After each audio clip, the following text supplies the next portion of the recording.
सर्वांना क्रांतिकारी जय भीम, जय शिवराय।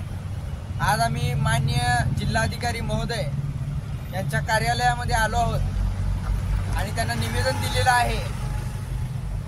कारण गेले 2-3 वर्षापासून निराधार महिलांना त्यांच्या प्रकरणापासून वंचित ठेवण्याचं काम इथल्या हरामखोर अधिकारी लोकांनी केलेलं आहे आणि या अधिकाऱ्यांवर लवकरात लवकर कारवाई व्हावी व या सर्व निराधार महिलांना त्यांच्या हक्काचा मोबदला मिळाला पाहिजे यासाठी आम्ही हे निवेदन दिलेलं आहे।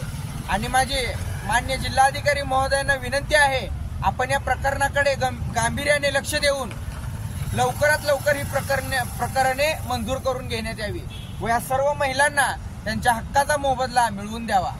व तसेच दुसरा एक विषय होता, तो म्हणजे गेल्या 2 आठवड्यापूर्वी आम्ही राशन धान्य विभागाचे अनिल गवळी या भ्रष्ट अधिकाऱ्याच्या विरोधात आंदोलनाचा इशारा दिला होता, परंतु अद्यापपर्यंत त्या अधिकाऱ्यावर कार्यवाही झालेली नाही। आमची निलंबनाची कारवाई ही मागणी असताना देखील निलंबन न करता फक्त बदली केलेली आहे। अनिल गवळी या अधिकाऱ्याची जर निलंबनाची कारवाई पूर्ण नाही झाली तर मात्र भीम आर्मी तीव्र आंदोलने करेल आणि या आंदोलनामध्ये जे काही पडसाद उमटतील याला संपूर्णपणे मान्य जिल्हाधिकारी महोदय हेच जबाबदार असतील। जय भीम, जय शिवराय, जय संविधान। आपल्या भागातील बातम्या पाहण्यासाठी स्टार साम्राज्याला सबस्क्राईब करा व बेल आयकॉनचे बटन दाबून आपल्या मोबाईलवर नोटिफिकेशन्स मिळवा।